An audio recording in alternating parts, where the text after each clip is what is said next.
ආයුබෝවන් සුබෝදෑසනක් news first උදෑසන ප්‍රධාන ප්‍රවෘත්ති ප්‍රකාශය සමගින් මම නදීර ෂෙහන්. ලක්වැසියන් බොදු සංස්කෘතියක හිමිකරුවන් බවට පත් වූ උතුම් පුරපසළොස්වක පොසොන් පොහෝ දිනය අදයි. ප්‍රථමයෙන් අවධානය පුවත් සිරස්තල වෙත.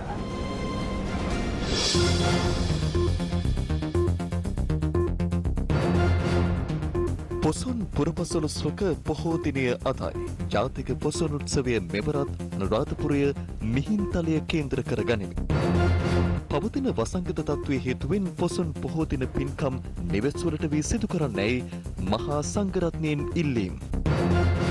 ජූනි 23 එනම් ඊයේ රාත්‍රී 10 සිට යළිත් රට පුරා සංචරණ සීමා ඉදිරි සංචරණ සීමා පැනවීම සම්බන්ධයෙන් සාකච්ඡා හෙට.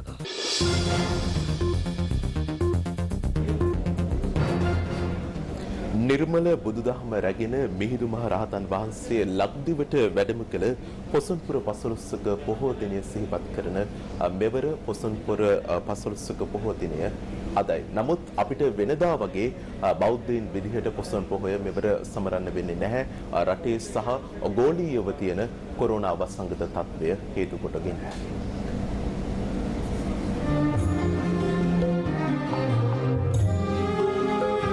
සම්බුදු දහමින් ලක්තිරණ ආලෝකමත් කළ උතුම් වූ පොසොන්පුර පසළොස්වක පොහෝ දිනය අදයි. ක්‍රිස්තුපූර්ව 3 වන සියවසේ අශෝක අධිරාජ්‍යයාගේ දායාදයක් ලෙස මෙරටට බුදුදහම වැඩම කරනු ලැබුවේ මිහිඳු මහරහතන් වහන්සේ ප්‍රධාන ඉත්තිය උත්තිය සම්බල බද්දසාල යන මහරහතන් වහන්සේ හා සුමන සාමණේරයන් බණ්ඩුක උපාසක ඇතුළු පිරිසක් විසින් එවක ලක්දිව රජකම් කළ දේවානම් පියතිස්ස රජුහට අනුරාධපුර මිහින්තලාවේදී මිහිඳු හිමියන් සම්බුදු දහම දේශනා කළ අතර රජු බුදුන් සරණ යාමත් සමග රටවැසියන්ද බුදුදහම වැළඳගත්තේ ලක්දිව අනගි ජාතියක් බවට පත්වෙමින් බුදුදහමින් අක්ෂර කලාව ඇතුළු කලා ශිල්ප ආදී ශ්‍රේෂ්ඨ ගණනාවක පරිවර්තනයක් සිදු වූ අතර මෙරට ජනතාව හික්මුණු දෙහිමි ජාතියක් බවට පත්වීම බුදුදහමින් ලද විශිෂ්ටතම දායාදයයි.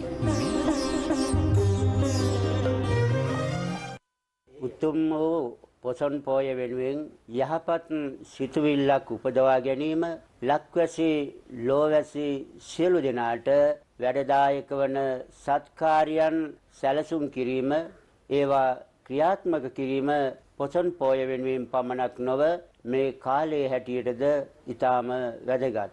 මුළු ලෝකයේම අසරණ වී සිටින මේ අවස්ථාවේ ශ්‍රී ලංකාවෙන් ලෝකයට දිය හැකි අනර්ගතම සම්පත හැටියට සැලකිය හැක්කේ නිර්මල බුදුදහමයි. අපි කොයිතරම් උතුම්ද කියලා මිහිඳු මහරහතන් වහන්සේ අපේ ලංකාවාසීන් සලකනවා නම් ඒ තමයි අනුබුදු කියන නාමය පවා මිහිඳු මහරහතන් වහන්සේට ප්‍රකාශ කරන්න පටන් ගත්තා. ඒ තරම් උත්තමයේ ලංකාවට මිහිඳු මහරහතන් වහන්සේ. අපි බොහොම කල්පනාකාරීව මේ කොරෝනා වසංගතයට මුහුණ දෙමි. තමන්ගේ ආරක්ෂාව සලසාගෙන කටයුතු කරන හැටියට ඉතාමත්ම කරුණාධාතයෙන් යුක්තව ඔබ හැම දෙනාගෙන් ඉල්ලා සිටිනවා.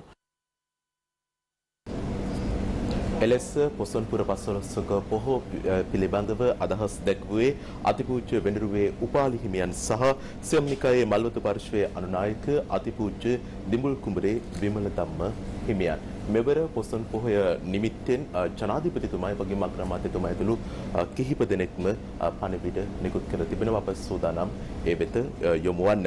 මහින්දාගමනය ශ්‍රී ලාංකීය ඉතිහාසයේ ආගමික වශයෙන් වටිනාම සන්ධිස්ථානයේ බව විවාද රහිතයයි ජනාධිපති ගෝඨාභය රාජපක්ෂ මහතා පවසනවා. පොසොන් පොහොය දිනය වෙනුවෙන් පණිවිඩයක් නිකුත් කරමින් ජනාධිපතිතුමා පැවසුවේ එපමණක් නොව ඉන් සමාජ සංස්කෘතික හා දේශපාලන වශයෙන් අප අත්පත් කරගත වටිනාකම් බොහොමයක් යන්නයි. සමස්ත පරිසරයේ දෙසමින් සිත් පෙරටුව කටයුතු කිරීමට අනුබල මිහිඳු හිමියන්ගේ අනුශාසනා ඉවහල් වී ඇතැයි ජනාධිපතිතුමා පෙන්වා දෙනවා. අප සූදානම් එම පුවත් වෙත දැන් යමු. මහින්දාගමනය ශ්‍රී ලාංකික ඉතිහාසයේ ආගමික වශයෙන් වටිනාම සන්ධිස්ථානයක් බව විවාද රහිතයයි ජනාධිපති ගෝඨාභය රාජපක්ෂ මහතා පවසනවා. පොසොන් පොහෝ දිනය වෙනුවෙන් පණිවිඩයක් නිකුත් කරමින් ජනාධිපතිතුමා පැවසුවේ එපමණක් නොව ඉන් සමාජ සංස්කෘතික හා දේශපාලන වශයෙන් අප අත්පත් කරගත් වටිනාකම් බොහෝය යන්නයි. සමස්ත පරිසරය දෙස මෙත් සිත් පෙරටුව කටයුතු කිරීමට අනුබුදු මිහිඳු හිමියන්ගේ අනුශාසනා ඉවහල් වී ඇතැයි ජනාධිපතිතුමා සඳහන් කළා. ජනාධිපතිතුමා නිකුත් කළ පොසොන් පොහෝ දින පණිවිඩයේ වැඩිදුරටත් දැක්වුණේ අටලෝ දහම අනුව ජීවිතයට එළඹෙන ලාභ අලාභ යස අයස නිന്ദා ප්‍රශංසා සැප දුක දෙස උපේක්ෂා සහිතව බැලීමට අපට පුරුදු කළාසේම යහ ජීවන අත්දැකීම් වලට පදනම බවට එම දහමපත් වූ බව අපි තනිමු යන්නයි. මේ අතර සීලය මෛත්‍රිය ගිලානුපස්ථානය ආගන්තුක සත්කාරය වැනි උතුම් ගුණාංග සපිරි ශිෂ්ට සම්පන්න ජාතියක් මෙරටට බිහි වූයේද ගමයි පන්සලයි වැවයි දාගබයි යන සංස්කෘතික පදනම මත ධර්මද්වීපය හා පෙරදිග ධාන්‍යාකාරය ලෙස සිරිලක විරුදාවලියට පත් වූයේද මිහිඳු මාහිමියන් අප වෙත දායාද කළ බුදු දහමේ ආලෝකයෙන් බව අග්‍රාමාත්‍ය මහින්ද රාජපක්ෂ මහතා පවසනවා. පොසොන් පොහෝ දිනය වෙනුවෙන් පණිවිඩයක් නිකුත් කරමින් අග්‍රාමාත්‍යවරයා පැවසුවේ බෞද්ධ සංස්කෘතිය තුළ කලාව, අධ්‍යාපනය, තර්ක බුද්ධිය, කෘෂිකර්මාන්තය ආදී සෑම අංගයක්ම දියුණු වූ බවයි. මිහිඳු මාහිමියන් හඳුන්වා දුන් බුදු දහමේ ජීව ශක්තිය නිසා ශ්‍රී ලාංකිකයන් ලොව කිසිදු ජන වර්ගයකට නොදෙවෙනි ශ්‍රේෂ්ඨ ජාතියක් ලෙස පෙරට ආ බව තමන් සිහිපත් කරන බව අග්‍රාමාත්‍ය මහින්ද රාජපක්ෂ මහතා නිකුත් කළ පොසොන් පොහෝ දින පණිවිඩයේ වැඩිදුරටත් සඳහන්. මේ අතර මිනිස්කම, දයාව, කාරුණිකත්වය සහ සාධාරණත්වය උදෙසා මහින්දාගමනයෙන් ලද පිටුබලය සුළුපටු නොවන බව විපක්ෂ නායක සජිත් ප්‍රේමදාස මහතා පවසනවා.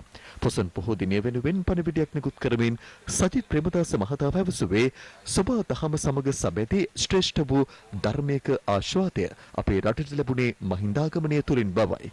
සම්බුදු දහම වනාහි සෝබා දහමට බෙහෙවින්ම සමීප තුන්කල් පවත්නා දහමක් වන අතර නූතනයේදී එය සනාතන බව මනාකොට පිළිඹු වන බව විපක්ෂ නායක සජිත් ප්‍රේමදාස මහතා නිකුත් කළ පොසොන් පොහෝ දින පණිවිඩයේ වැඩිදුරටත් සඳහන්. පොසොන්පුර පස්වලොස්වක පොහෝ දිනය නිමිත්තෙන් මිහින්තලා රජමහා විහාරස්ථානය ආලෝක කෙරෙන ආලෝක පූජාව ඊයේ පස්වරුවේ පැවැත්වුණා.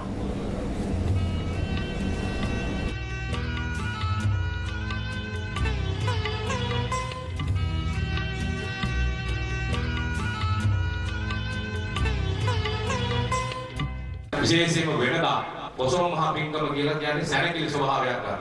නමුත් අද වර්තමානයේ අද වෙනකොට මේ ගෝලීය වසංගතයත් එක්ක අපිට ඒ සැනකෙළි ස්වභාවයෙන් බැහැර වෙලා ප්‍රතිපත්ති පූජාවට මුල් තැන දීලා කටයුතු කරන්නට අපිට හැකියාව ලැබෙනවා. ඊයේ රාත්‍රී 10 සිට එනම් ජූනි මාස 23 වෙනිදා සිට යලිත් රට පුරා සංචරණ සීමා ක්‍රියාත්මක වනවා. දින දෙකක අපට ලැබුණු මේ සංචරණ සීමා ලිහිල් වීමෙන් අනතුරුව එය අවසන් වන්නේ ලබන ජූනි මාස 25 වෙනිදා එනම් හෙට අලුයම 4ට. රාජ්‍ය අමාත්‍ය චන්න ජයසුමන මහතා පැවසුවේ ඉදිරි සංචරණ සීමා සම්බන්ධයෙන් සිකුරාදා පැවැත්වෙන සාකච්ඡාවේදී තීරණය කරන බවයි. සංචරණ සීමා පැනවීම සහ ඉවත් කිරීම පිළිබඳ තීරණ ගන්නේ ජනාධිපති කාර්යසාධන බලකායේදී සාමූහික වශයෙන් සාකච්ඡා කළ ගන්න තීරණයක්. ඉදිරියේදී මොන විදිහේ පියවරක්ද අනුගමනය කරන්නේ කියන කාරණේ පිළිබඳ මේ සිකුරාදා දිනේ පැවැත්වෙන ජනාධිපති කාර්යසාධන බලකායේදී තමයි තීරණය කරන්නේ. දැන් අවධානය ක්‍රීඩා ප්‍රවෘත්ති වෙත. ශ්‍රී ලංකා සහ එංගලන්තය අතර පැවති පළමු 20-20 තරඟයෙන් කඩලු 8ක ජයක් හිමි කර ගැනීමට එංගලන්තය සමත් වුණා. ඒ සමගින් නිවුස් ෆස්ට් උදෑසන ප්‍රධාන ප්‍රවෘත්ති ප්‍රකාශය නිමවට පත්වන අප යළිත් හමුවන්නේ පෙරවරු 8:55ට නිවුස් ෆස්ට් ජනතා හඬ සමගින් රැඳී සිටින මේ ප්‍රවෘත්ති වාර්තාකරණයේ ප්‍රමුඛයා නිවුස් ෆස්ට්.